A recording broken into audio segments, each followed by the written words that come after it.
Assalamualaikum warahmatullahi wabarakatuh. Ya, jadi kita masuk sesi yang kedua di mana akan kita peragakan nanti tentang penggunaan pemakaian APD secara lengkap. Sehingga nanti meskipun yang nantinya ada APD yang tidak dipakai saat melakukan pelayanan kesehatan, tapi paling tidak untuk semuanya tahu cara penggunaannya yang benar. Kemudian nanti akan dilanjutkan dengan video, ada 2 video yang akan kita lakukan. Oke, langsung aja untuk peragaan pemakaian APD yang kita mulai. Yang pertama tadi sudah dijelaskan, yaitu sudah dijelaskan tentang persiapan yang ada di sini. Yang pertama, tolong di shooting yang peraga saja. Untuk yang melakukan pemakaian APD, yang pertama yaitu cuci tangan dengan 6 langkah. Ya, bentar, punggung, 2, 3, 4, ya. Telapak tangan ya, demikian.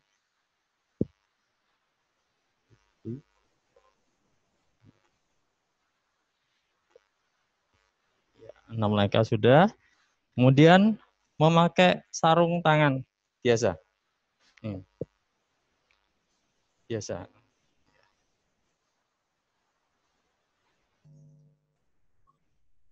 Ya, cukup.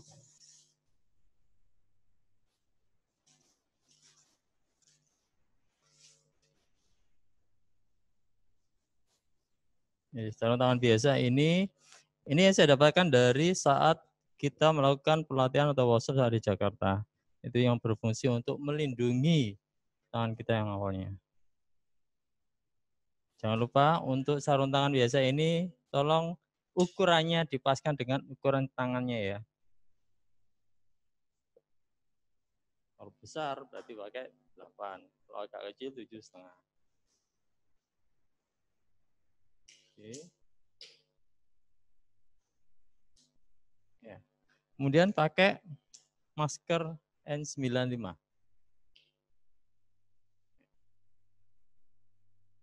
Cara pemakaiannya, tangan ada, masukkan tangan di talinya ada di bagian bawah tangan, sehingga nanti talinya bisa ditarik masuk satu-satu. Ditangkupkan dulu ke hidung, yang kawatnya ada di hidung, tangkupkan, kemudian diangkat satu-satu. Nah, yang atas, yang bawah. Nah, kemudian dilakukan fit test. Fit test ini memijit kawat yang ada di hidung, sesuai dengan kontur dari hidung petugas kesehatan. Kita tahu orang Indonesia kan mancung-mancung ya harus tetap dipaskan sesuai itu. Kemudian memakai Google. Bisa pakai, ini ada 2 macam untuk melindungi mata, bisa pakai Google atau bisa pakai kacamata. Kita pakai Google dulu. Ya, pakai ini.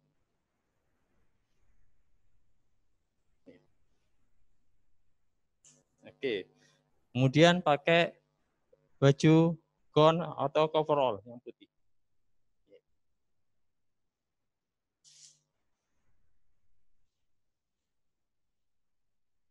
Diselesaikan dulu, dilepas semua. Selesaikan di bawah. Terus diperhatikan juga, untuk coverall ini ada ukurannya, ada S, ada L, ada XL. Ya, sesuaikan dengan ukuran masing-masing. Ya, dipakai seperti biasa. Nah, untuk coverall yang tidak ada cover shoes-nya, nanti harus pakai cover shoes. Tapi kalau yang ada cover shoes-nya langsung, itu tanpa cover shoes. Nah, ini ukurannya pas, berarti L ini ya. Oke, ditutupkan di kepalanya dulu. Kepalanya ditutupkan, yang switch-nya. Nah, kemudian dikancingkan rapat.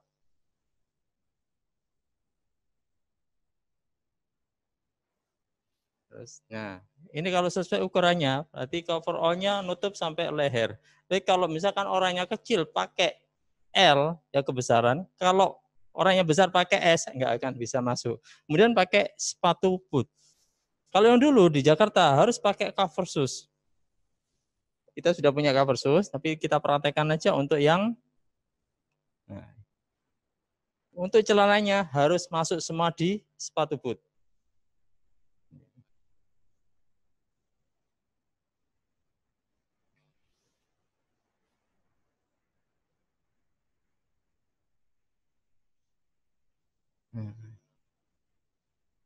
Oke, kalau yang dulu tambahannya harus juga memakai face shield. Nah, kalau yang sekarang dari CDC maupun WHO kita dipakai face shield sekalian aja biar tahu gimana sih memakai face shield. Ya, langsung. Nah, seperti ini. Kalau yang sekarang, kalau sudah pakai face shield bisa tidak memakai goggle. Kalau sudah pakai goggle bisa tidak pakai face shield. Kalau yang sekarang dari CDC maupun WHO. Oke, saya kira itu ini sudah siap tempur masuk ke tekanan negatif. Oke, bisa dihentikan. Kita lanjutkan dengan menonton atau melihat video untuk pelepasannya. Untuk pelepasannya kita lihat dari video yang kita dapatkan dari Kementerian Kesehatan.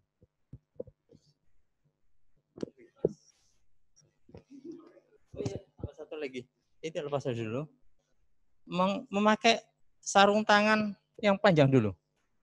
Ya, ada satu lagi, mohon maaf. Tambah satu lagi untuk kegiatan di tekanan negatif, memakai sarung tangan panjang sampai siku. Ini pakai. Langsung dilepas, langsung dipakai.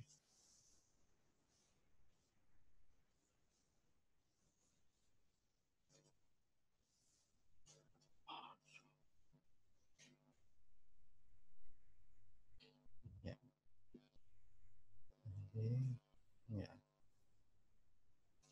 Ini untuk menutup semua lengan dari coverall-nya.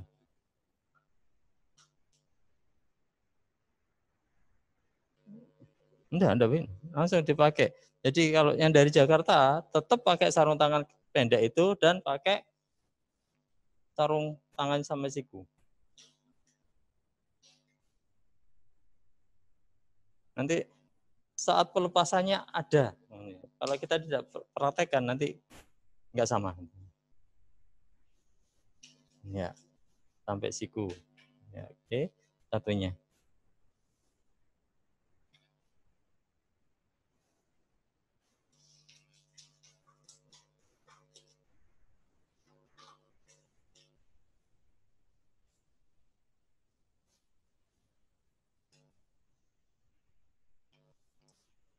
Untuk yang tidak biasa memakai sarung tangan panjang, memang agak sulit. Biasakan kalau memakai sarung tangan panjang ditekuk dulu, baru dipakai masuk, tarik samaan.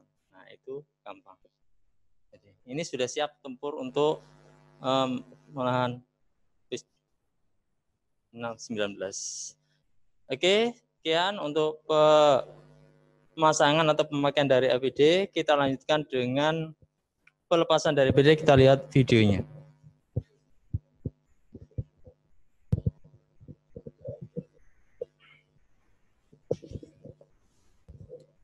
Ya.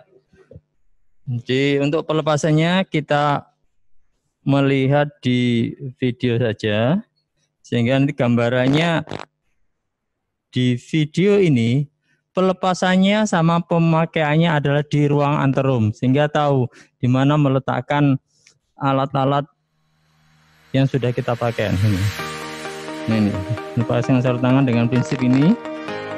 Jadi tetap pakai sarung tangan panjang untuk melepasnya. Agak hati-hati, jangan sampai nyiprat semua ya melepasnya. Masukkan ke sampah. Kemudian melepas sepatu boot. Nah, ini videonya masih menggunakan cover shoes. Nah, yang sekarang ini kalau sudah pakai sepatu boot nggak perlu pakai cover shoes.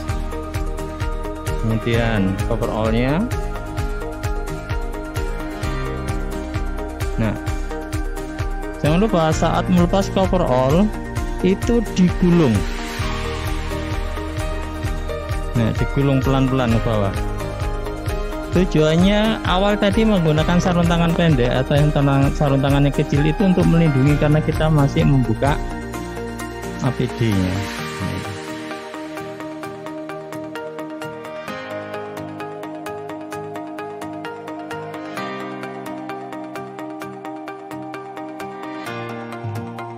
Oke, jangan lupa cover all hanya sekali pakai. Nah, kemudian cover sus dibuka.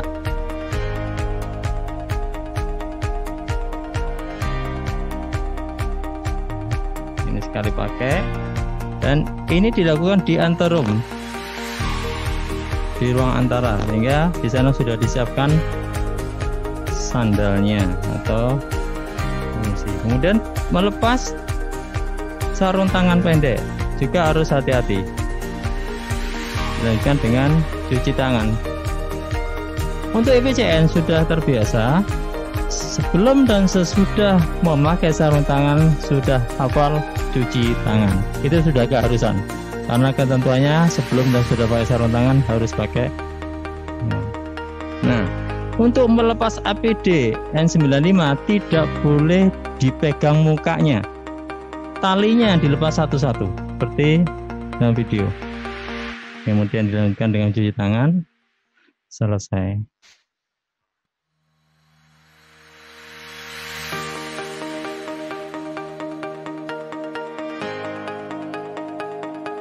Nah, kembali lagi, kalau rumah sakitnya sudah mempunyai alat-alat ini semua, alhamdulillah. Tapi kalau tidak punya, inovasi dari rumah sakit masing-masing, gitu ya.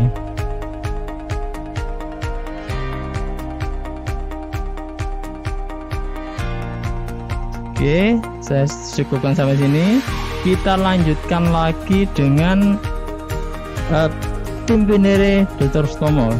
Seperti yang saya sebutkan awal tadi saat memateri awal di session kedua, di mana untuk kegiatan dari tim Pinere saat meriksa rujukan tidak boleh turun dari ambulan. Nah, kita sama-sama melihat.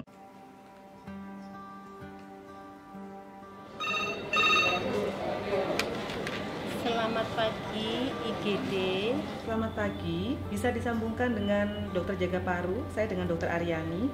Baik, kami panggilkan.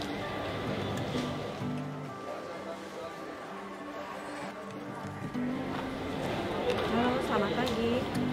Selamat pagi dok, saya dengan Dokter Aryani. Ya, saya bermaksud untuk mengirimkan pasien atas nama Nyonya Dewi, ya, umurnya 66 tahun dengan kecurigaan MERS-CoV. Ya, pasien saat ini mengalami keluhan sesak napas. Pasien dengan riwayat ibadah umroh sekitar 10 hari yang lalu.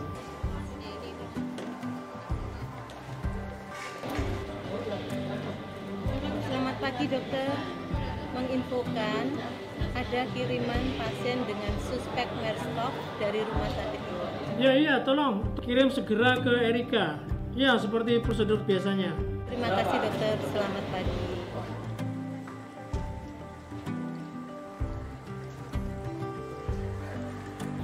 Halo, ya, selamat pagi. Izin melaporkan dokter, ada pasien rujukan 1 dari Dokter Aryani atas nama Nyonya Dewi, 66 tahun. Pasien dirujuk dan keluhan utama sesak napas dokter. Pasien pos umroh sekitar 10 hari yang lalu.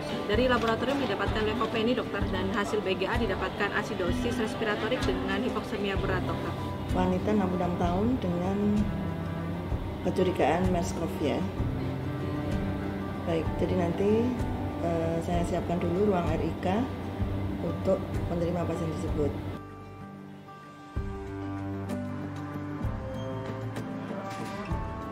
Dokter.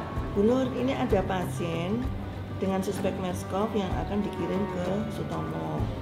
Bu Nur menyiapkan RIK ya? Ya, siap dokter. Akan saya siapkan untuk ruangannya segera dan tenaganya juga.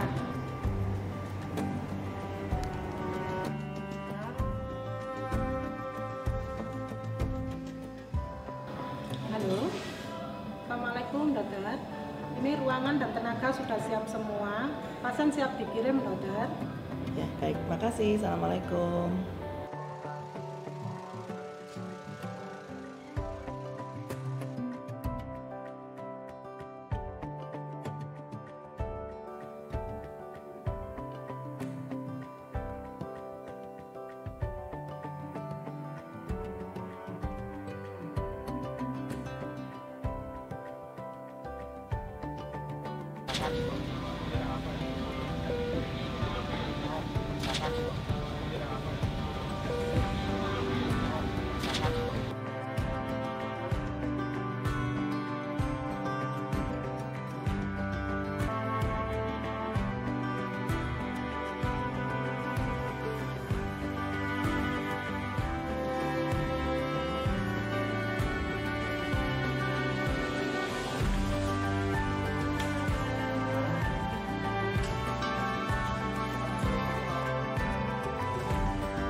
Ya, bismillah. Iya, Mbak Desi. Saya mau melakukan orderan. Iya. Pasien atas nama Nyonya Dewi, rujukan dari Rumah Sakit Luar.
Oke, demikian video yang dari tim Binary yang bisa ditampilkan. Cuman masih banyak kekurangan karena kasus yang sekarang harusnya sudah pakai cover all itu masih menggunakan gon yang masih terbuka belakangnya.